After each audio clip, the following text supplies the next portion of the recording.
It's such a long, slow burn. I love it. The splat at the end too. It's just like okay, showtime. Oh, I love Uh, it. Ladies and gentlemen, welcome to the 450th episode of GeekVerse podcast. I am one of your hosts, Jurassic Boy Taylor Field. And I am the other host, the still in it, Kirklin Patzer. Still in it. Yes, so we are here to talk news. Before we get to that, we got some plugs, a whole variety of plugs. Check us out on our home base, GeekVerse.ca. It's our main website in the search bar. GeekVerseCast on Twitter, GeekVerse on Facebook, and be sure to check us out on the Patreon because you can get early ad-free exclusive content episodes on there. It's a great way to just kind of, if you want to support the cast more than just offering us a listen, you can go in there and you get perks for it and everything like that. It's a great time. You get access to our After 9 show as well, where you can join in and talk with us and meet the other patrons and everything like that. We also have our Discord. You can find the link below in the description and you can talk with us there. But yeah, there's lots of good stuff, lots of good content on the rise. We're now a business. Do you have anything you want to plug or shout out? Not really. I think you're hitting it all. If you didn't do Patreon already, go check us out on Patreon. I think you did though. Wasn't doing my service. I was half listening to your plugs. But go check it out on Patreon. Manscaped, GVPOD, 20% off, and all that fun stuff. So yeah. Some good stuff, yeah. Well, we got some good news topics. I was excited because I had a whole list. I was like, I'm getting into this news thing. I'm talking and like bouncing off ideas with you, and then all of a sudden we just get the roster of topics from Travis. Like, he just couldn't let us have this. I know. He's just got to micromanage everything. If he's not part of it, it's just gonna catch on fire or something. It's not gonna go well. So, of that list of topics, where do you want to start? I mean, the big one is the Jurassic World news, I guess. I don't know if it's that big, but it's big just because you love Jurassic World and Park and all the Jurassics. So, Maddie Sags in the chat. The boys are back. That's right. It's just the two of us this evening. Maddie, thanks for joining. But might as well just start with Jurassic World. That's your baby. So you're the Jurassic boy. So let's just come in here Jurassic hard. boy, I like that. So, if you've been following the Twitter feeds, whatever you want to call it, specifically the Jurassic World producer, Frank Marshall is this man's name. He came out today and put out some interesting facts that this is not going to be the last of the trilogy. Well, I mean, it's the last of the trilogy, but Dominion's not the last of Jurassic World, wrapping up the trilogy. They're not taking a back seat. They're actually going to be pumping out more Jurassic World content. And in the same continuity of the trilogy, it'll just be episode 4 or whatever the hell they title it. Or is it going to be like, okay, that trilogy's over. We still have Jurassic World. Just expanding in some other areas, avenues, different types of dinos. What are you feeling? I'm feeling that, I'm feeling it's the wrap up to the trilogy. You got the OG cast coming back. You're not signing them on for another, it's like 3 films Jurassic World there. Back to Fallen Kingdom. Oh no. But yeah, you're not bringing the OG cast back for like a kickstarting a new trilogy or anything like that. They're back to close this out, and I think that's great. So when we look at new potential films, it's gonna kind of go along the lines of a Solo or a Rogue One. It's just maybe like a spin-off in this universe. I would love it if we got to the point where, hey, Planet of the Apes style, and the humans are kind of the minority, the power's turned off, and dinos are just breathing like rabbits everywhere. They're just talking too. They're like well spoken like Caesar. That'd be something very new. No, I agree with you. I feel like the trilogy that we have, it'll kind of be some sort of conclusion, at least to that trilogy. I think something we were gonna ask ourselves was just like who could be returning in the future one. I feel like Pratt's would probably be done after this trilogy. Money talks, so he could. If the number's big enough, I feel like he could jump in there. But for like everyone else, I don't think we're getting Alan Grant in the next one. Maybe Jeff Goldblum, just because I feel like he would just say yes, even if he's volunteering for it. Other than that, I feel like if they are jumping into a new trilogy or like what you're pitching, an anthology, something just standing on its own, not tied to any other films, it would be a lot of fresh faces. Possibility of having one or two to just be that reoccurring character. But yeah, I don't know. I feel like it'll be pretty fresh, and yeah, I'm very intrigued as to how Dominion goes, because like you're mentioning, like the Planet of the Apes route, very interesting potential if they do lean that direction. If they go that direction, I'd imagine it's very heavily tied to how this one's going to end, just the fate of the dinos and the rest of the world around them. And maybe it'll go one route, and then they'll just introduce a new Jurassic World that's completely separate. I think that's okay.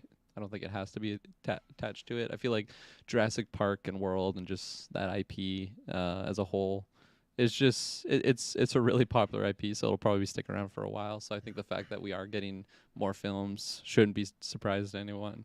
You have Camp Cretaceous and just like other Jurassic things that could be coming out and could be awesome. So I think it's awesome. I'm not the biggest fan of the last movie, but I still really love Jurassic Park, like the original.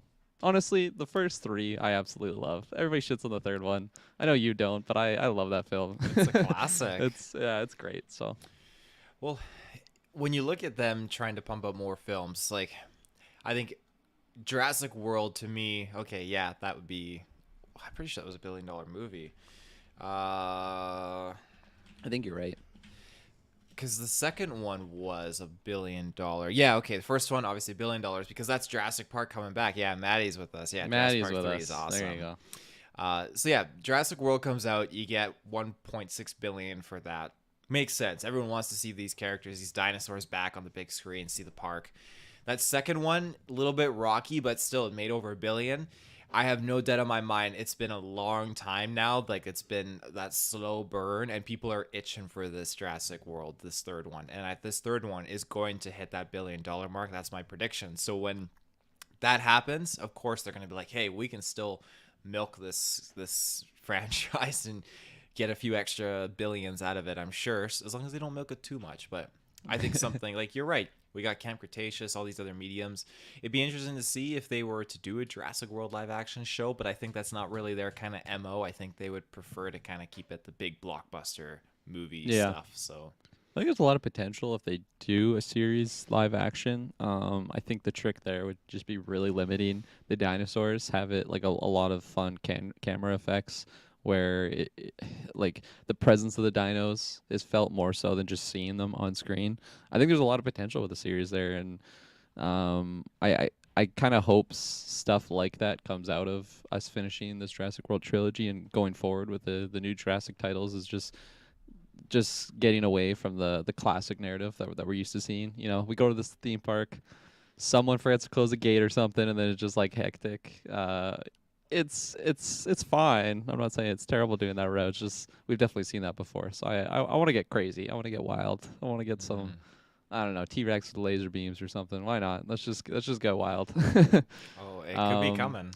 It could be coming. Maddie Sags asked the question: if you had the choice, would you prefer the next film to be another with Chris Pratt or new characters? Taylor Field. What do you think? I honestly would take the new characters. Well, I definitely do enjoy Owen Grady, Chris Pratt's character in Jurassic World. You can't have him always kicking around because you got to make room to grow. I've very much grown attached to the characters of Camp Cretaceous, and if some of them became live action characters in a new feature film, I would be there. Absolutely. Yeah. Yeah, I like Chris Pratt in the role. I think it just helps. I like him as an actor, so he's charismatic enough to carry these types of films. Like I said, I'm not the biggest fan of number 2, but I really think Jurassic World, like the first one, is definitely a solid film. Owen, I completely forgot that was even his name. I haven't seen those movies in a while, but just Chris Pratt's character, he's very likable, and I think it's fun to have him just with his like raptor knowledge and stuff attached to it. But I think I agree with you. I think just if we're just trying to break the mold and do something crazy, let's get some new people in there. And yeah, he always has his trilogy, so can never take that away from him. Mm-hmm. Now, with Jurassic World, when you watch that first one, I know Travis says every time he watches it, it kind of like downgrades the quality. He likes it less. Yeah. He likes it less. Is that the same for you? I've only seen it, I think, honestly, 2 times. One in theaters, once. Some good odds. just on streaming, and I thought it was great. Still, I thought it didn't go down in quality for me. I liked all the Easter eggs. I think like it's tough because in my mind I just kind of see that movie like on its own because I just completely disregard the second film. I just don't like that one. I kind of forgot a lot of what happens in it.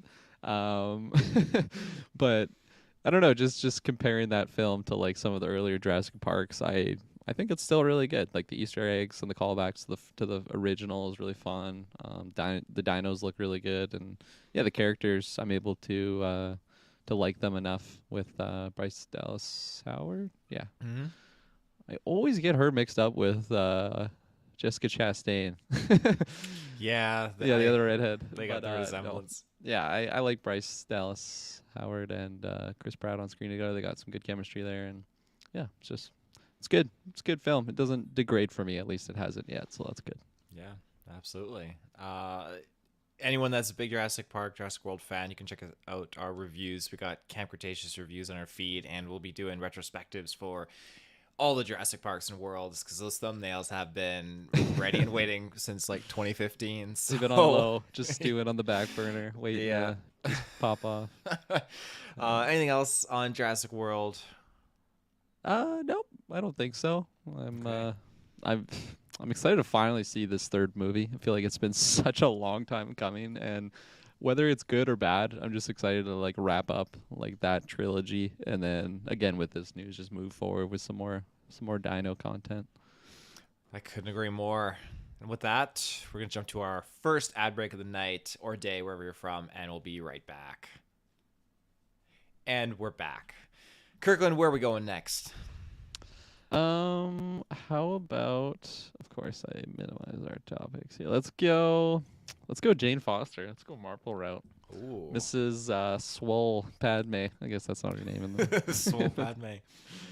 But yeah, no, if you didn't know, not you, you knew this, but there's a rumor that she may be getting a solo project. Taylor Field, if this is gonna be a thing, Natalie Portman, very likable actress. I feel like Jane Foster was a likable enough character. People aren't writing her to be like her top 10 favorite Marvel characters or anything like that, but I think in those Thor movies, she has a presence. People like her from those movies. Do you think we would be getting a show or a movie for her, specifically tied around Natalie Portman? I think you get a show before you Yeah. get a movie, actually. And I agree. I definitely see this being in the cards for something like Feige and Disney's going to whip up, specifically because we're getting shows as the continuation for some of our more prominent characters from the original Avengers. You got Hawkeye with Kate Bishop. Look at even WandaVision and all these pivotal characters to the core Avengers team. It just makes sense to kind of continue it on. So we're going to get the movie Thor 4. It's going to dive into that and just throw in Padme Amidala, just kind of rise in the power. And She's got her like buns. yeah, Her hair buns. yeah.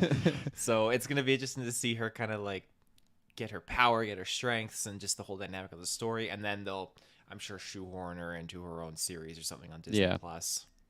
I definitely agree. I think the show is the route to go with her. You can just spend, a few more hours diving into that story. Because she is a very, I'd say, likable character, but she's not quite big enough to carry her own movie, at least yet. I could definitely see it going the route where we get a season, and then maybe instead of a season 2, we get a movie with her either in it or... Yeah, it's tough for me to just say a movie revolved around her. I feel like that'll definitely come, but it's probably a little too early just because we haven't even seen this Thor character, whatever she's going to be. And I think even... It might have been Travis that mentioned it or someone else that I'd heard this, but they were talking about the possibility of after this next Thor movie, it's going to be probably a different route where our classic Thor is going. Like he might be not just like the classic Thor that we see. Maybe Jane Foster's going to come in and be more of that role. Maybe it'll be Valkyrie doing just more significant things with the Asgardians.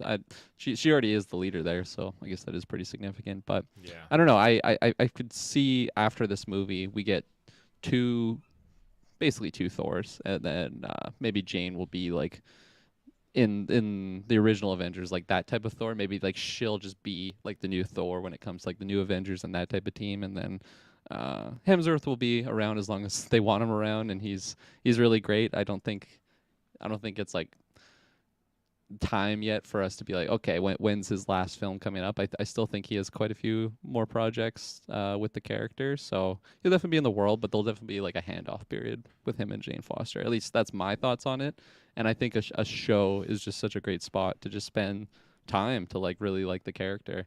I mean, we just saw Hawkeye. Not everybody loved that show, but I think everybody agreed that Kate Bishop was amazing, and I think the world kind of fell in love with her in that show.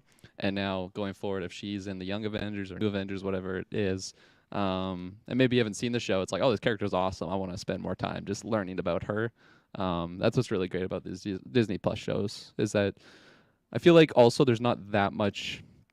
I could be wrong here, but there's not as high of expectations as if you're trying to hit like a 2 hour full length movie. There's just so much more money in my mind to put into like a single launch of just like one movie, whereas a series you can spend more time. It's not as high of a consequence. I don't know. I'm not a money guy when it comes to like putting out movies versus TV shows, but just in my mind, I feel like that kind of makes sense. No, Um, I definitely follow. There's at times when I kind of feel like Black Widow might have been benefited as a TV series, just divided yeah, up into I like 8 agree. episodes on Disney Plus. But You could dive more into like the different Black Widows, because what was revealed in that movie is there's just like tons of them in the world, and I feel like going forward in the MCU, they're not really going to talk about that much, which is kind of a negative from that movie, honestly, because they just introduced this like big thing that there's just so many widows out there, and it doesn't really matter because we're just never really gonna discover them again. Maybe if we yeah, get some more Yelena stuff with them, but I feel like that's really the only tie to the widows now. But I 100% agree with you. We had a series, we could have spent so much more time of them just going out and trying to like meet, like even if you had a series, there's just too many Black Widows to like go and meet them all. That was just such a weird thing in that movie that was shown. yeah. But I digress. S-Bubs in the chat. Could a solo project have another Marvel character in it? Because I'd see a Valkyrie and Jane Foster Thor show or movie. I mean, I think Valkyrie's probably the safest pick to go Yeah, pair with Jane Foster. especially if she's like the leader of the Asgardians right now. I'm insert another Thor. Definitely going to be interacting with her, and that's awesome. I'm excited to see that interaction. Jane Foster and Valkyrie. I like both actresses, so yeah, that's really fun. Yeah. Uh, S-Bubs. We saw Widow in Shang-Chi. I don't think Widows would show up besides cameos. There's a Widow in Shang-Chi? Why am I blanking out on this? Uh, is there? S Bobs, help us out. I can't remember. Give us the actual timestamp of when she appears in the movie. He's probably just got it in the top of his head. The mention of her name confirms the character's identity. Helen, one of the assassins who Natasha and Yelena liberate in Black Widow, as Shang-Chi reveals she's taken to making her money through the underground fight club in the years since the events of Black Widow. She's fighting Okay. an extremist guy in a cage. Oh. How do Nice. Good S-Pubs, pull. how do you just pull these out of thin air? You I just don't like know. you just got Just them, watching Shang-Chi right now. yeah. Perfect timing. Um, I don't think I got anything else to add though. I mean, I'm No, all for yeah. it though. Yeah, me too. I'm just very excited to jump into this Thor movie. We just got so many exciting things. We got Jane coming back, Natalie Portman looking swole, which is just super exciting to see her kicking ass. And it's so easy for me to forget, but like Christian Bale is set to be that villain for that movie, and that's just so fun for me, just getting to see him as in a villain role. It's gonna be lots of fun. I think that movie is gonna be. I think it's gonna be kick ass. So. Yeah, absolutely. All right. What we got next, Kirkland? Do you want to go gaming route? Talk about some Sony boys Oh, and let's do their it. possible plans for the next 10 years. Yeah, I don't I'm think it's game. 10 years. Coming years. There's 10 things coming in those years. Talk about that transition. PlayStation, I think this is a rumor. I don't know. I'll confirm it as you're going. But PlayStation will release 10 live service games in the coming years. That's a nice solid number that they chose. Not a end like date. Like I don't think it's by 2020 something. I guess. Oh yeah, by 2026. There you go. Yeah, I think this is just a rumor for right now, but still, that's a lot of titles, and also a lot of titles dedicated on like one genre of like live service. I can't imagine they've just released like 5 of the exact same, so I would imagine they're pretty like unique from each other. What do you think about this news, Taylor? Especially just like going hand in hand with the Bungie acquisition. You look curious. What is the term live service? Aren't like So most games online except Skyrim? essentially, yeah, my mind went like mostly a multiplayer game, but yeah, like you're right. Most games have that feature at least, so it is kind So of a weird wording. multiplayer, or like a massive multiplayer online game like Elder Scrolls Online. Not necessarily. I guess. Well, yeah, Destiny is kind of like an MMO in that sense. So Destiny would be one. Um, like just like Call of Duty Online would technically be a live service game. So I see. Okay. that's kind of it's kind of loose term. It's funny because when I first like read this title, I saw like 10 live action like movies. And I'm like, holy fuck, they're going hard on these movies coming up. But I was incredibly mistaken. It's live service games.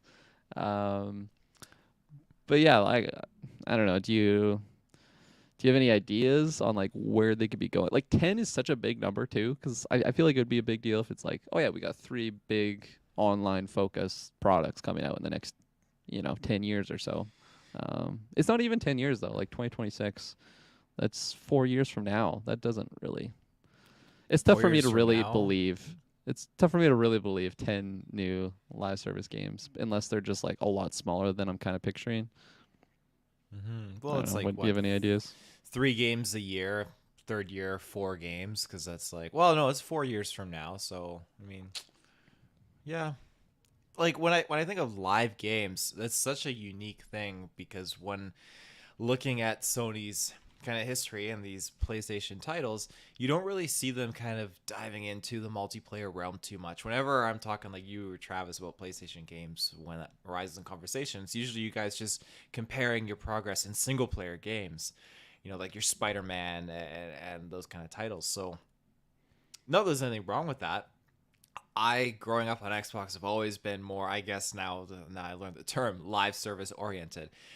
Most of my growing up with video games has always been alongside other individuals playing these multiplayer aspects. So I think this is great. It's a market that I think Sony needs to tap more into because a lot of multiplayer games I used to play on my PS3 were not well refined. Playing Uncharted 3 on Oh multiplayer God, yeah, don't play was online on that no, game. no.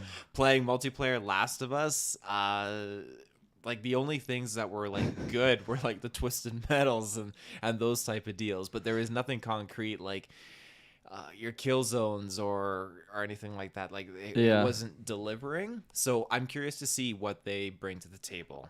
I think Twisted Metal is honestly gonna be expected like amongst this category. We have that TV show that's coming out in the next couple of years or something, I and I forgot could about that. definitely see them tying in a game around that time of the release. It'd be really interesting in what they do for that if they really try and focus it on like a live service. As Bubs kind of brought up a definition for a type of service the developer makes to try and keep its player base interested in the long run. So constant Mm. updates, battle pass, etc. Warzone, Fortnite, things like that. Definitely examples. Um, which basically means that if they aren't profitable, they get shut down. Example, Anthem. Anthem, rip Yeah, Anthem. yeah, forgot about that name. But yeah, no, like Twisted Metal. If I almost said Twisted Service, I don't want no Twisted Service. um, like for the type of game it is, honestly, I could picture them doing something like a battle royale. I could totally see that game fitting that category. I think it'd be a lot different than what you can picture in your mind for battle royale, Hunger Games style, Warzone, Fortnite. But still, like in that game, you're just like driving around nuking people and trying to eliminate. So I think it kind of fits that category. You can also have very different like game modes and stuff like that to again keep it engaging, keep it interesting, keep it fun. Um, I think that is a safe pick just because that TV show's coming around. We haven't had a new Twisted Metal in a long time. It's a franchise that's I don't know how popular it is still, but I think it's got a lot of nostalgia attached to it. A lot of people would just buy that to just be like, "Oh, I played Twisted Metal on PS1. This is Hmm. awesome." And yeah, tie it with the show. That totally makes sense. But like in my mind, I can see in the next couple of years getting like a new Bungie thing, focused kind of PlayStation. My mind was kind of telling me like maybe we'll get a new battle royale. I feel like that's kind of risky though, because if it doesn't hit like very well, um, people might just think of it as a lesser, like I don't know, Warzone or something, and we don't want to get the Battleborn comparisons. Hmm. uh, but yeah, I don't know. Because part of me thinks that we're gonna get some sort of like live service Bungie product with Sony, like kind of Sony exclusive, especially if they're dropping that much money on it. Um, Kind of gotta wait and see because I'm still hesitant to lean the battle royale route because I feel like maybe they'll want to really have a safe entry for their first big like collab thing. Hmm. But I don't know. We'll just have to wait and see. 10 titles though, 10 live service games like that. Like I'm just still so caught up on that. Like it's I don't know. Is there gonna be a new card game like Hearthstone or introduce that's technically live service? I think they have battle passes for that. It's typically free to play. I could see that happening, but again, that's only 3 that have come up so far, so we still need 7 more to reach that. That What were the three you pitched? So you pitched a card game. yeah, some sort of battle royale, and then possibly what was the other one? Twisted Metal. Twisted So Metal. Okay. some sort of Twisted Metal thing.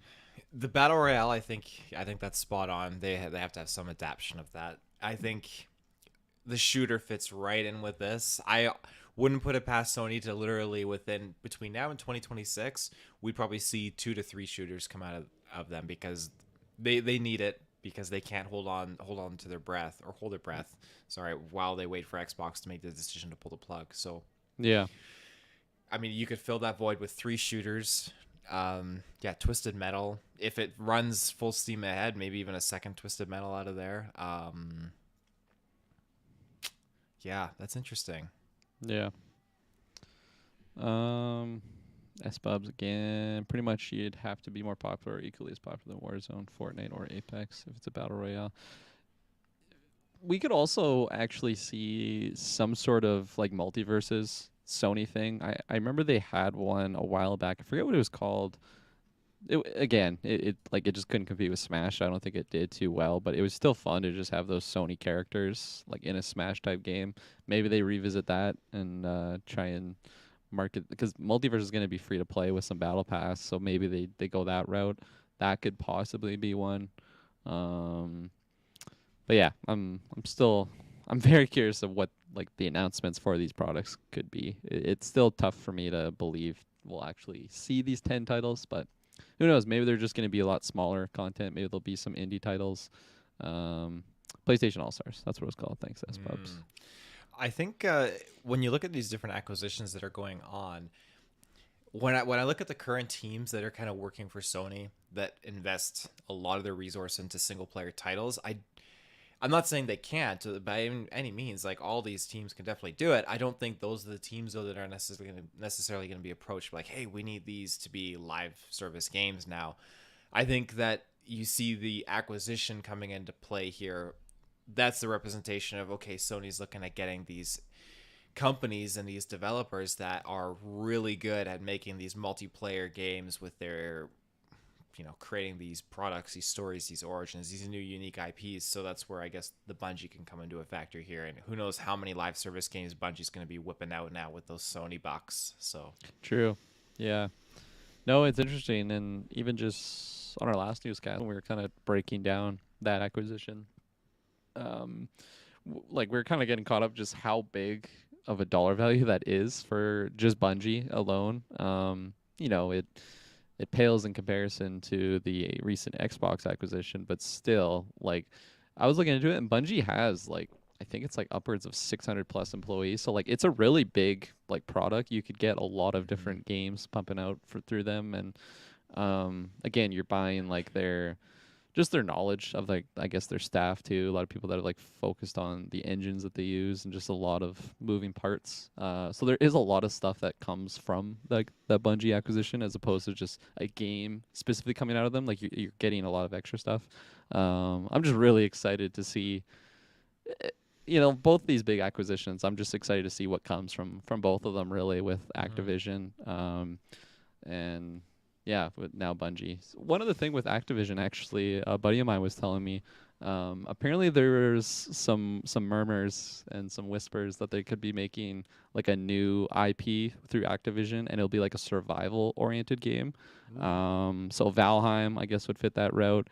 Even Minecraft, I guess, is sort of like a survival game. The Forest. Yeah, no, I don't know. I'm not my main genre, but I think that'll be really interesting to see them come out with, because I feel like Activision kind of has a good reputation for having like a AAA standard for their games. Like they're very well made. They're not super buggy and glitchy or anything like that. So I think that'll be really exciting to see, especially like the exclusivity of that. But yeah, no. Look at me, transition to Xbox. This is what happens. You do a cast with Taylor. Yeah, it happens. You said like 600, at least 600 employees coming over from Bungie joining Sony's ranks. I mean, if Sony looks at each one and says, okay, each one of you 600 employees has to create a brand new IP video game, that's 600 new titles for Sony. Or I'm taking your job. Oh, jeez. It's like this new boss is a total ass. That's the Sony way, though. That's how they make good content. Yeah. That's funny. Well, I got nothing else on that topic there. Yeah. Nope. I got nothing else. All right. On the PlayStation. We'll jump to our second ad break. We'll be right back. And we're back. Where are you taking us next? Alrighty. Yeah, I like being just like the pilot on this adventure, on this jungle cruise almost. Because we're not like flying in an airplane. We're just gliding along on the river, just having a good time. So it's fun. Yes, so if you've been following us consistently, you would have known that we recently did our Video Game Award nominations. Or I guess it was Video Game draft for the 2022. That's probably a better way to word it, where we would pick our list of titles. Some people got wild and picked some games that might have got delayed, and maybe that's the reason I'm bringing this up, because we just found out today, actually, Suicide Squad apparently is delayed until 2023, which Mr. Dylan Muss had that one picked. So that is a potential no-win from Dylan this year. I feel like we all kind of have picks that could get delayed, so that's what makes this really fun. Even with the movie draft, that's always a fun risk of going it. But no, Dylan was I can't remember. Was someone else? Did they get one delayed, or am I thinking about the movies? Travis has Mario Kingdom and the Rabbids 2 Spark of Hope that he called for, but I believe there was some rumors that, okay, it's not looking good. It looks like it's going to be pushed. Yeah. Okay. So it's not confirmed yet, but still, no. Mr. Dillon's first one to take a loss there. Yeah. So this is kind of the reason I went with this name, because I feel like I'm still in the runnings for this until one of my titles get pushed to 2023. I'm going to feel like I'm still in it. Because, like some of these games definitely could not make as much money as we would be hoping, but as long as they release this year, like you're still getting some dollars towards our total. So again, I think this will be a recurring thing. Every time that something gets delayed, we'll probably bring up the tally. But yeah, I don't know. Maybe I'll just quickly ring these off too, to just refresh in people's minds. So Dylan Muss had, oh my gosh, and I'm going from Travis Snell's notes here. This guy and his terrible spelling, but nonetheless. God of Rahanorl. I'm gonna assume that's God of War. Ragnarok. That's Dylan Muss's pick, along with Squad that just got pushed. Starfield, which are we getting Starfield this year? I'm not super confident on it, but we'll see. Redfall and Bayonetta 3, which I'm assuming is Bayonetta. Gosh, are you looking at these? Do you see these? God of Rahanorl. Yes, that's That's Mr. Travis Snell's spelling. But okay, and then myself, I have Horizon PS5, Plague Tale Requiem, Warhammer 3 set to come out this month, Sifu, Saints Row, and Taylorfield, Breath of the Wild 2. That's a very bold pick. Yeah, of I was mine. gonna say I'm not super confident on that one. Lego Star Wars. Fortunately, I think we're seeing that one. Pokemon Legends. Which is so far that's put me in the lead, I think, because it's got like an 84 on Metacritic. So I'm Oh, definitely that's good. good strong start. Oh, right, because we're going by score, not Yeah. price point. Yes. Okay, right. You also have Gotham Knights, which is I picked the right one of the two. yeah, you did absolutely. And Star Wars Hunters on the Switch. Mhm. That's that. It's almost like Battlefront, right? But it's It kind of. It's like It an reminds me a bit of that. arena game on mobile and on Switch Right. and all that. So and that one I think is actually free to play. So maybe we'll be jumping on there and having some fun with that one. And then yeah. to round off round off the picks with Travis Snell, he has Elden Ring, Forza Motorsport, Final Fantasy, Stranger Paradise, Mario Rabbids, which we were just saying, maybe it'll slip through the cracks, and Forspoken for the PS5. He spelled that wrong too. Oh, Mario he did, yeah. Radibs. Radibs. Yeah. Can always count on Travis to do some funky spelling, but no, yeah, that's just quick little update on our draft there. As I said, we'll probably be doing those as sadly as games get delayed and pushed back. We'll see who takes the next L on their game getting slipped back. So yeah, no, just wanted to mention that. And yeah, Taylor, how do you feel about your picks so far? I mean, I feel you pretty said good you're now. in the lead. Yeah. Yeah, it's it felt good when I felt good picking my picks, and it felt even better when like, okay, I'm seeing like shaky things with Mario and the Rabbids, because Mario game's pretty prominent. Like that usually is very well received. Yeah. And then there is the whole dynamic. Okay, we know that Gotham Knights and Suicide Squad are releasing within a relatively close proximity of each other, which is a little odd. So I'm glad I picked the right one, as I mentioned earlier, because hopefully it still comes out as per, and Suicide Squad, sorry Dylan, can just be shafted till next year.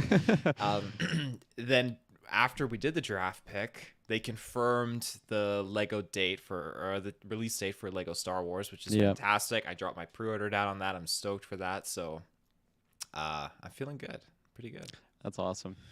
Yeah, I know this month is a big month too for just game releases, and we'll be getting all those scores released. We got the big ones this month, specifically like Elden Ring, Horizon, Warhammer.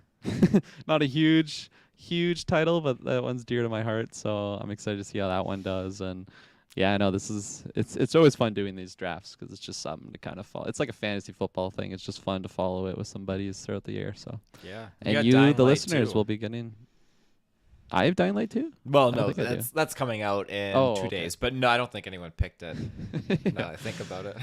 Yeah, it's funny because I love the first one for whatever reason. I wasn't confident with that pick. And yeah, we'll see how that one does. Maybe we'll be regretting not taking it. But yeah, that's all the little update there from the video game draft.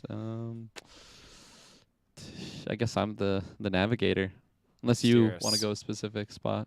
No, I put my trust in your hands. You put your trust in my hands. Yeah. All right. Well, luckily, there's only one place to go, and that is with some Star Wars news. Go check out our Boba Fett reviews. Those are lots of fun. Book of Boba. We got one more episode actually. How do you feel? Just like that the series is coming to an end.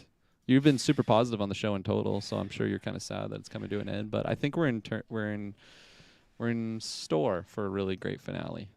We are. I think we really, really are. I've loved. Yeah, you said it. I love this show since the beginning, Book of Boba Fett, and I often self-reflect on what I can post on Twitter just to kind of boost the show and just kind of promote it. And today, when I was in the shower, I was just thinking to myself, like, all the people that were like hating on it were never there at the beginning. And now suddenly they're all Book of Boba Fett fans. Just one of those shower thoughts that you just get. But I picture you just having like a voice recorder like in the shower. It's like, okay, January 31st, whatever the day might be, tweet this, just calling out all the fake Boba fans. Yeah. It's when you have your great thoughts in the shower. Yeah, I'm not going to put that tweet up because I feel like it's a little too heated for my taste personally. But I'll state it here that I thought about it at least just to call out all these phonies. You're a great hype guy for the Book of Boba on Twitter. Absolutely, I love you just like rallying the troops. Like this tweet if you're really loving the. Didn't get many likes on that, but it was worth a try. I would drop now. that after this recent episode. Yeah. I would have got a lot more interaction there. Absolutely. But yeah, so this Star Wars news, though, you'll definitely, I think, be able to speak to it more because you're more canon boy. But Lost Stars getting animated adaptation. Will Star Wars adapt more books and comic books? So Lost Stars, I'm assuming, is a book series or is it a comic? It is, a novel written by Claudia Gray. So Claudia Gray, she's a prominent Star Wars author. She's written, some High Republic novels. She did Master and Apprentice, I believe. So a few things that me and Travis actually reviewed. You can check out those reviews on their feed. Really, really knows how to really dive into Star Wars content and just flesh out the characters. So Lost Stars, it was actually published in 2015. And it was one of those build-up novels that goes to The Force Awakens, kind of just getting into that. And the basic story of that is it follows two Imperial Academy recruits as they're thrust in the Imperial conflict with the rebellion. And it kind of hones in more on like the Battle of Jakku and the events before it. And here I have an actual summary for it as well. The reign of the Galactic Empire has reached the outer rim planet of Jelucan, where aristocratic Thane Kyrell and rural villagers Sienna rebond over their love of flying, enrolling at the Imperial Academy together to become fighter pilots for the glorious Empire is nothing less than a dream come true for both of them. But Thane sours on the dream when he sees firsthand the horrific tactics the Empire uses to maintain its ironclad rule. Bitter and disillusioned, Thane joins the fledgling rebellion, putting Sienna in an unbearable position to choose between her loyalty to the Empire and her love for the man she's known since childhood. Now on opposite sides of the war, will these friends turned foes find a way to be together, or will duty tear them and the galaxy apart? You should narrate books. That was phenomenal. You're getting me all excited. And it's the Clone Wars synopsis. This is the guy hyping up the episodes. Yeah, no, that's awesome. I mean, I think that content has a lot of potential right there, especially when you just bring in like two characters that very loving, and then just gets put on two different sides. I know you're all over this. Just you got fighter. They had me at fighter pilot. Yeah, I was in. Yeah, no, that's really interesting, and it's like a few years after the fall of the Old Republic, or it's after Return of the Jedi, and it's before Force Awakens. Oh, okay. Yeah, so it's worth noting again, because I believe that they were looking at making this into an animated project. So again, it's worth noting an adaptation. I know Travis is huge in the bandwagon of, hey, the canon doesn't matter because the comics and the books are very different, and they don't stack up and properly back up the films when the films say otherwise and the books say otherwise. But when you're dealing with something like this, an adaptation of this book, just keep in the back of your mind that, again, it may not be a perfect representation of what we see. It could have new characters, a new kind of progression, and new events unfold because it's an adaptation. So yeah, I mean, it's kind of just using, I don't know.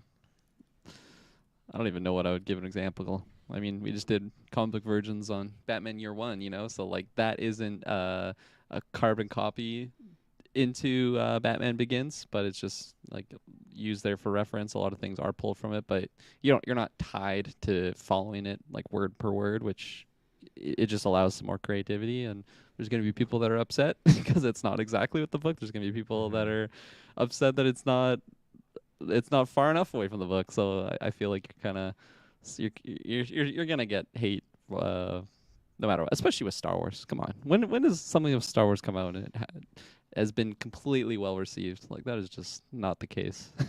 Absolutely. There are some sour grapes when it comes to the Star Wars fandom, but Yeah, no, I think this is just really exciting, as especially as someone that isn't familiar with the story. I think it'll translate really well animated. Again, I gotta really do homework, catch up on Clone Wars, catch up on Rebels, and all these things. So I can just have like some a good base of knowing what's to come. But uh, but yeah, it's awesome just getting a lot of also like positive reviews or just like hearsay from the Clone Wars fans, because that was the series that I really was out of in the first couple episodes, first couple seasons, and then everyone's like, just hang on, gets really good, skip a few seasons here, which I think is what I'm gonna have to do. But it's nice knowing that there's some good content in there. You just gotta get through the weeds, and hopefully this one just comes. I mean, was the Bad Batch like? How was that one overall? You probably loved it, so you might not be the I best did. person to ask. Like, guilty But is charged, but like it's the setup and the things they tackle that I really loved. And for me, Order 66 is it's a weak point for me. It's yeah, always going to be a weak point for me. And when the Bad Batch tackled that and dived into the clone aspect, I'm a huge sucker for clones. Oh my god. And the Bad Batch showing the transitional period from clones over to stormtroopers slowly, it just was like goosebumps and chills just seeing that. Just the empire, like the political takeover, Palpatine just going full sheev and just his plan is coming to fruition. It was fantastic to see that on such a new scale and new light from a clone troopers perspective. So I think I would advocate for the Bad Batch. I think season 2 is going to be much more exciting and prominent, especially with what we get into if they dive more into like legend stuff, like with the Wayland planet and everything. So that's my that's rant. awesome. Yeah, I no, I love it. Yeah, so I think the other thing that we're gonna ask is just like, can we see them doing more book adaptations or just more, I guess, Star Wars content, like in this fashion where they're either taking from source material or just doing new things in the animated route. Animated is a lot easier to film and all these things. I really hope they just go this route. Even I want them to okay have the canon stuff, but also just do like Tales from Beyond or something like that. You know me, I'm just trying to find ways to get like Darth Bane in here, and so like comment Travis Snell just lurking in the shadows. But no, yeah, there's so much good Star Wars content that I think a lot of the mainstream people just have no idea anything about. I really like a lot of the political side of things. I think a lot of that goes to, I don't know, the case that I'd probably really like the Thrawn stories. I think that's an avenue I really want to dive into, and it's exciting knowing that he's coming in the main canon. Um, and yeah, no, there's just a lot of great Star Wars content. I hope we just really, really get spoiled with these animated shows, especially just Absolutely. knowing that like again, I'm pulling like final season of Clone Wars. Apparently, that's like some of the best Star Wars content out there. Oh, I think that's like a main thought on that series. So just knowing that, I got to jump in there myself. Gosh, how long have I been saying that? I got to just bite the bullet and jump into that some Clone Wars content. But I know for you, I mean, I'm pretty sure you've mentioned it before, what you would have adapted as a Star Wars book. yeah, For the fans, though, what would you go with? I mean, there's not enough Sith content out there. You know, people are just labeling as the bad guys. They're misunderstood. No, I just find like a lot of the early Sith things super fascinating. Specifically the Darth Bane, because I think that's just a really really critical period in like the Sith reign of like them going from just like a huge fleet of people, like just a huge armada, so many soldiers in this thing, and then they just completely shift into the rule of two through Darth Bane, and just really focusing the power on like the smaller individuals, and just makes them that much deadlier. I find that transition so interesting, especially when you have like two bad guys like kind of going at it. You know, it's just that's always fun for me. So definitely, I think it would be tied around that period.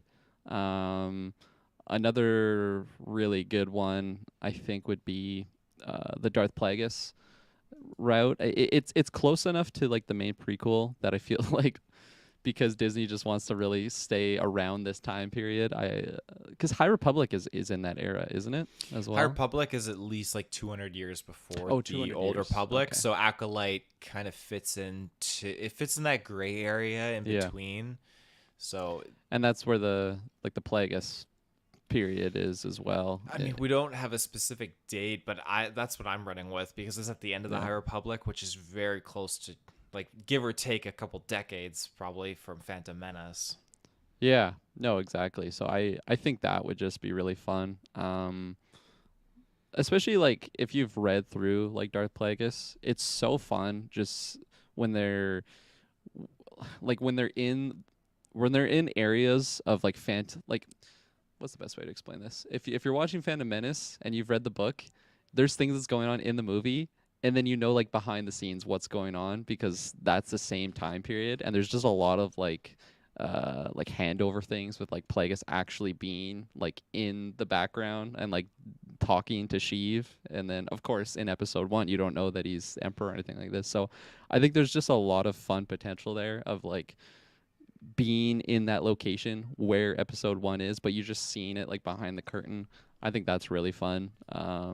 But no, it's if you ask me, it's got to be a Sith story. There's not enough that shown in Star Wars, and just the evil characters are so interesting because they're just so terrible and they're just so like hellbent on their own plan. It's so fun seeing that ambition and really just showing what the Force can really do if you're just selfish and like want to have your own gain. For whatever reason, I love that type of content. I think it's just so interesting, and yeah, you just run the possibility of just showing off some more badass Force users with red lightsabers. Like, come on, we don't have enough of that, especially in the animated realm. You're probably gonna counter me because there's probably some really good stuff in Clone Wars that I haven't experienced or anything like that. There's some it's got some high moments for sure. Yeah. But I mean more dark side stuff is that's gonna sell toys and Lego sets like out the wazoo. I Yeah. wanted to pitch this to you. So if you could get that adaptation of more Sith stuff, would you want it in a milm? What the fuck? I would like it in a film. A milm. I like to shake it up too. uh, a film, a TV series or an animated series?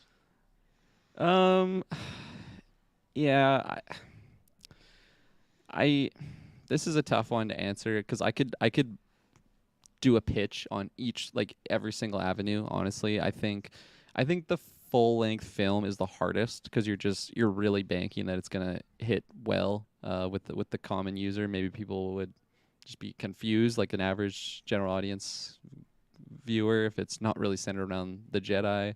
Also, if it's like centered around an evil character, it's probably harder to like gear that for a family. Could probably be done, but I think it's just harder. So maybe I would take that one out of the mix. And then for TV series, I think there's such great potential with live action and animated. Animated is a little bit easier, just budgetary wise and picking like an actor and all these things and planning like the choreography. So much easier when you can just animate it as opposed to spending weeks like practicing the choreography and all these things. But I think if you go the live action route, you can get like really dark. I know you can do that animated as well, but it can just feel so much darker if you have like a really creepy lead that's just so good at like acting with his body, with his like facial features. I think there's so much more potential, I think, with the live action, but also it could be bad. I don't know what's the best way to describe that, but I think if I had to choose out of the three, I honestly I think I would go live action. I think I really would just get a really good actor to lead it. And yeah, like it could just be so fun of them just like dissecting some of like the more ancient like Sith route and their ideals, and maybe just studying like man, like once Revan gets mentioned in the canon, like I'm just gonna milk my pants. I'm gonna mill him all over the place. Mill. I feel like you could really jump in there with the Revan stuff if they do a series. Yeah, TV series would definitely be the easier answer. I don't know, just taking the long route of answering this question. What would you pick for your great question that you had for me? I mean, I've really kind of jumped on the bandwagon of Star Wars TV shows after 2 seasons of Mando and a season of Book of Boba Fett. So I was gonna say too. Oh no, I can't even say it because it's a spoiler in case you haven't seen the last episode of Boba. But like just seeing certain characters adapted live action, yes, and like they can do it. So I'm convinced that they can do it live action. absolutely. I feel like it'd be the way to go. I mean, I'm not going to say no to a full Sith Lord movie. I mean, Acolyte's definitely going to dabble into this kind of realm. But I mean, if Dave Filoni and Jon Favreau's like, hey, we're dropping Star Wars, the feature film, Darth Plagueis, Darth Tenebris coming at you in the theater, I'd be like, oh shit, like let's get into this. I'm sold. But I mean, yeah, it'll just be interesting to see what we kind of get into. I mean, Acolyte's the first kind of tiptoe into more of a dark side kind of realm, like something that you're wanting. So I think it's going to be overall a good time. Yeah, I think a lot of the things I was pitching, if it goes well, will be shown in Acolyte.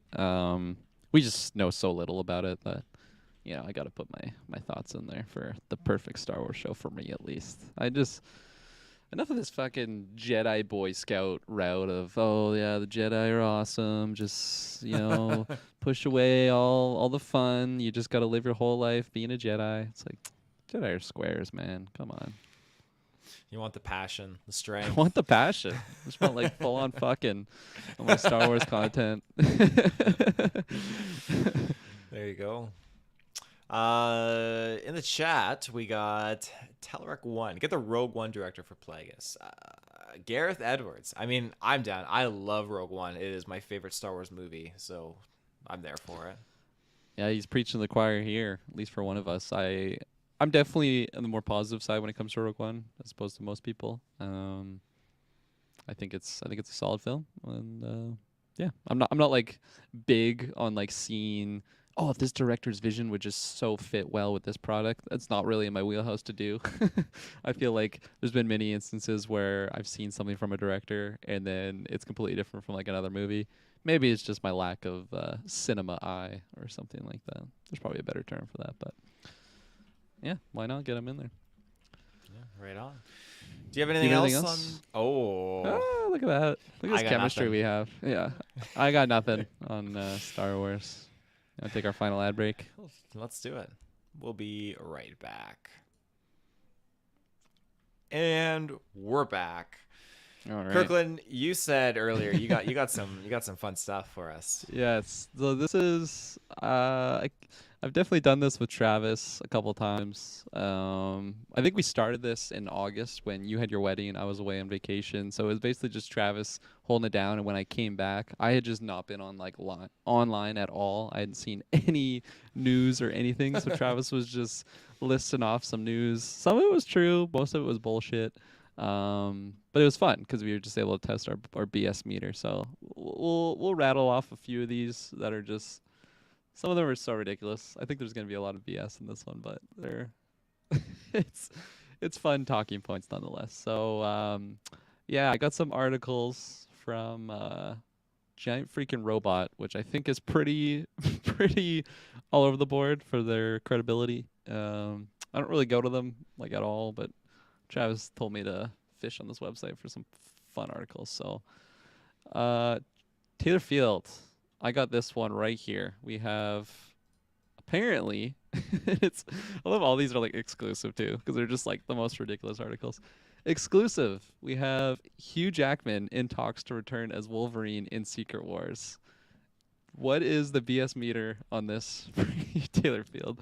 Are we getting this? Are you in the over 50% chance that we have Hugh Jackman in talks to return Wolverine for a perfect setting to come back in Secret Wars?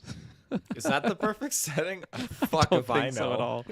I don't think it is. I'm gonna drop like a 15%. 15%. I don't really know, but it's higher than I think I would have put. It would have been like 10% just for fun, double digited. But no, we've talked about the possibility of him come back and where it would be. I think Secret Wars is just so not the place for it.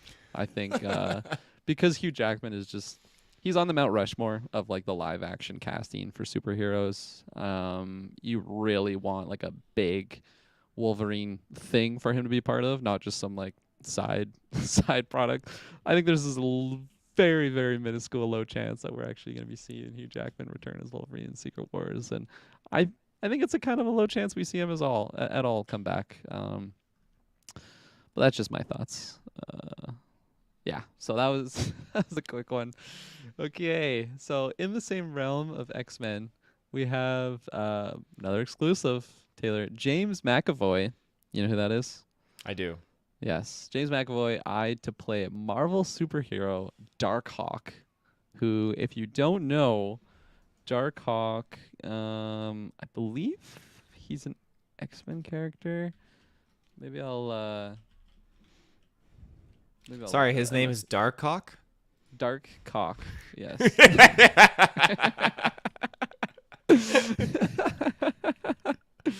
Dark Hawk is in the bird. No, yes. I gotta look at That's, this guy. So he, what does he even appear in? I have no affiliation with this character, so big apology to all the big Dark Hawk fans out there. No, I'm just saying intentionally. He's a really cool looking character. He's very cool. Yeah. He must be a Falcon villain, judging by this. It'd be so fitting. It says he's often teamed up with Spider-Man as sometime member of the New Warriors. Affiliated with Nova. I think we're getting closer to Nova, but we're not quite there yet. Has some sort of appearance in Secret Invasion. Maybe he's gonna be meeting Hugh Jackman. Maybe we're getting. I don't know. This is one of those where it's like a bigger actor with just such a random hero that I feel like we've not been hinting at all. There's some possibility here because it's just such a newer character. What's your nose on your BS meter on this one? Are you getting? What's your vibes?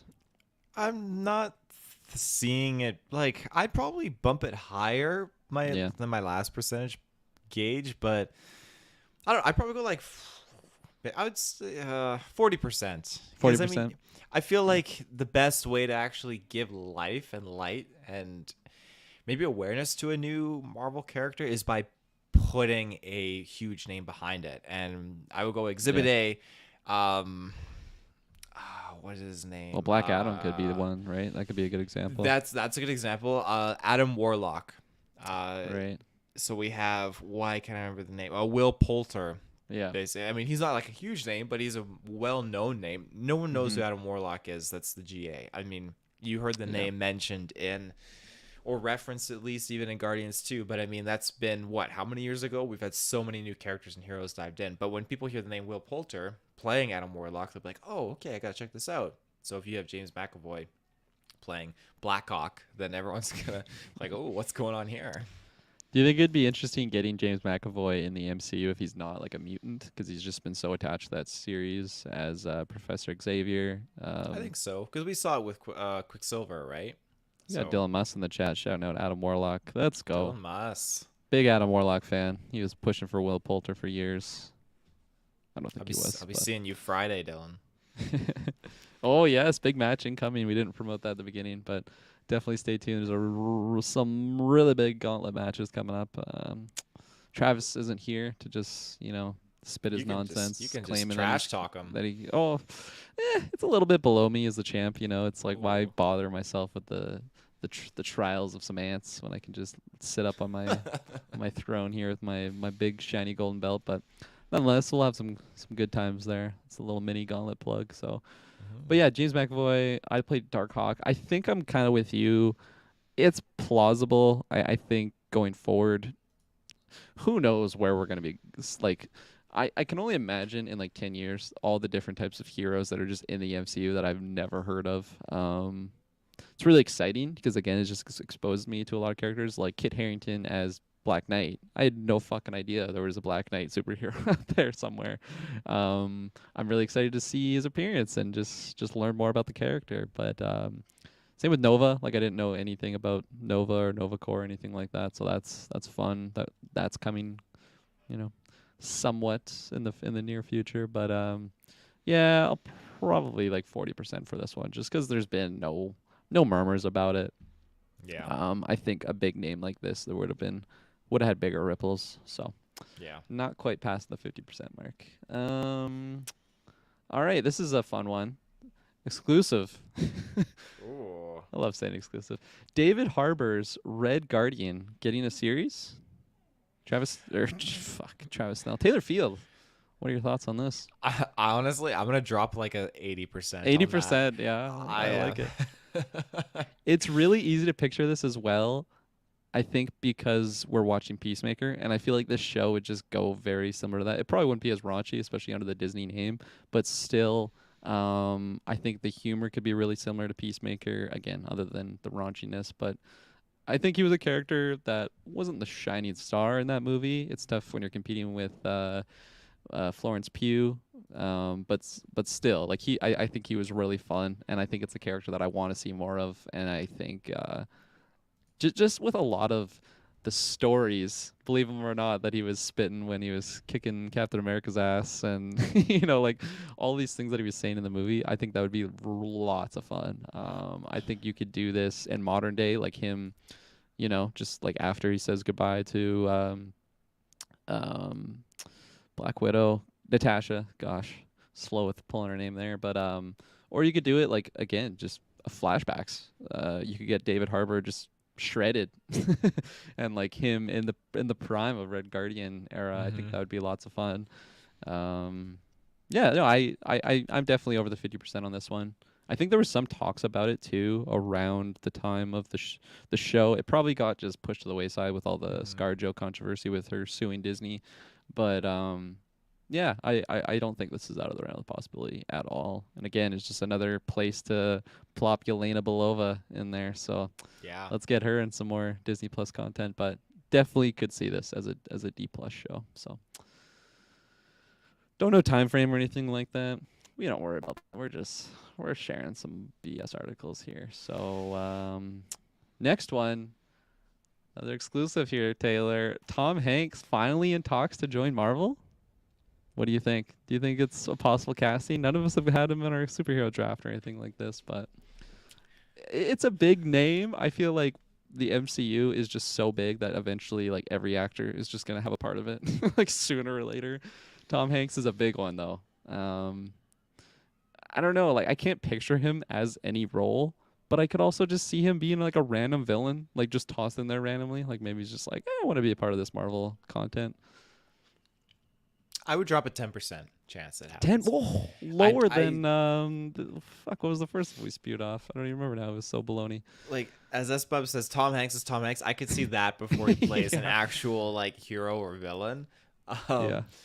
I don't know. I don't feel like Tom Hanks is Grey Goblin. Grey Goblin. What a pitch. Shit. I just don't see him. I don't know. I don't feel like it's his MO. I feel like he's busy doing like a Western or some very sentimental film or something like that. Yeah. So maybe he's a part of the Red Guardian show. He's like the main villain. There you go. Yeah, I'm gonna be a little bit higher. I think I'm gonna go like quarter percent, 25% on this one. Again, just mainly for the reasons that I was pitching, where MCU is just so big. I feel like eventually everyone, like I never would have thought Matt Damon would have been playing Thor, in a flashback there.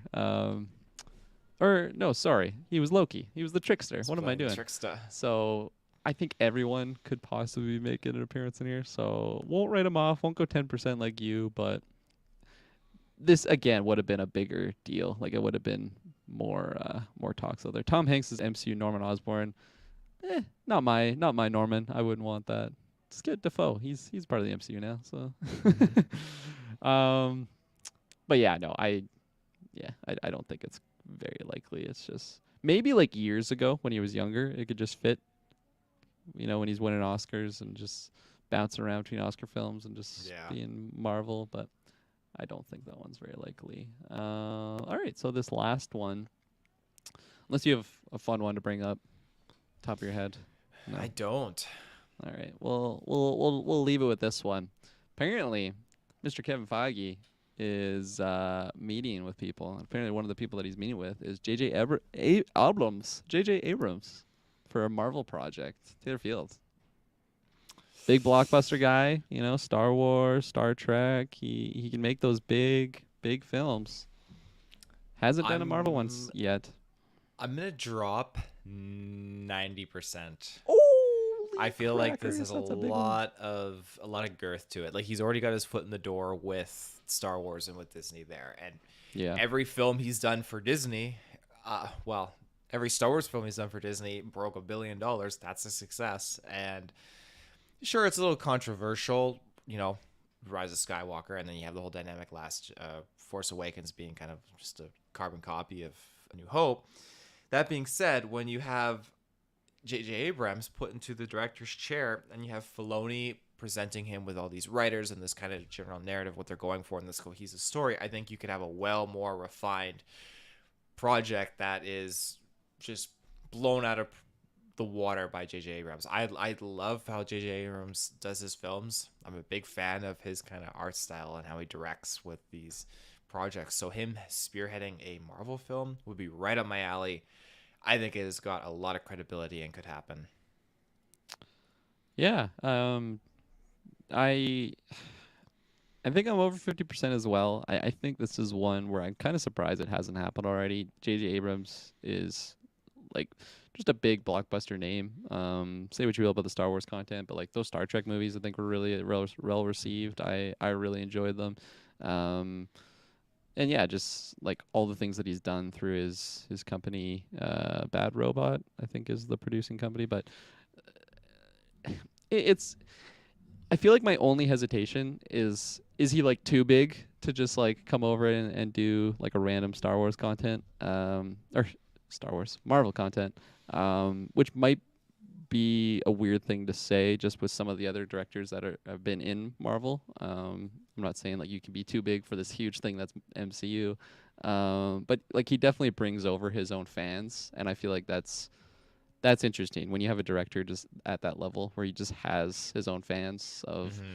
I think he's actually been a producer on like some DC stuff, so I don't know like contract wise like how that would work out. I guess you got James Gunn double dipping. He's definitely gonna be going into the more DC route, I think, especially with all the Suicide Squad, Peacemaker things that's gonna be coming out. And we'll see what happens after the next Guardians film. But J.J. Abrams, I think could fit, especially with just some of these new characters that are going to be coming out. I think with these new characters, you want to have a fresh take and a fresh eye, fresh direction. No pun intended. But I think that would be fun, and I think it would work because he knows how to do these big movies. You know, some people will hate him, some people won't. So I think I'm gonna go 65%, over 50%, not quite 90 like you, but definitely could see this happening. And with that, that's my last of the BS meter segment. Gotta have like a little like audio cue. BS, blah blah blah. That's a good idea. You know, once it's full-time gig, maybe we can focus more on these little fun added things. But yeah, thanks for playing. You don't win anything. Maybe you'll win something if your 90% pick like actually comes out. Maybe you'll lose something if your 10% comes out and it's actually Phil. I don't want the 10% pick to work out. I should have popped this on when you were, going into the bullshit meter.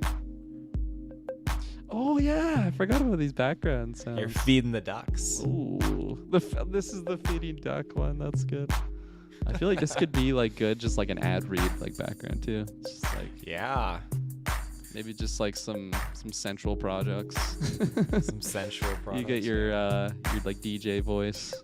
It's like try your new Manscaped razor. It gets into all those nicks and grooves of the crevices of the human male anatomy. Dude, that's sexy. I like that. That fits. No, that's potential there. I think we gotta do this moving forward. We definitely discovered something new on this cast. So, Taylor Field, do you have any other topics or things you want to add in? Or about the hour 15 mark? I don't have anything else. I mean, I'd be lying if I said like I always got an ace up my sleeve. I could always whip up some deep dive Predator knowledge or something like that. But when I saw the list from Travis, like, okay, I'm gonna save it. I'm gonna save it for when we really need it. Well, now I'm intrigued. I got something to look forward to, I guess. When news is slow, maybe one day. There you go. This music is just—it's a vibe. I like this. Good. It's a good closeout sesh. It is a good closeout. Like, just oh yeah, music's coming in. Sorry to say goodbye. Yeah. But yeah, I got nothing else. Ready to hit the sack. Let's hit the sack, eh? Alrighty. Closing plugs. Go check out everything we said at the beginning. GeekVerse, Facebook, Twitter, GeekVerse.ca. I think it is because we're Canada. Patreon, Manscaped, GVPOD, 20% off. GeekVerse Gauntlet, super exciting matches coming up. Peacemaker review, just so much content. Never ends. It only gets crazier. And what a great time to be alive. Just talk about all these fun content and get to talk about it with you. With some fun feeding the duck sounds. I don't know why it's named that. Like, is it just music you listen to when you're feeding the ducks, or it's very, very who different. Knows? Anyways, make sure to catch us next time. Promise you, it will not be boring.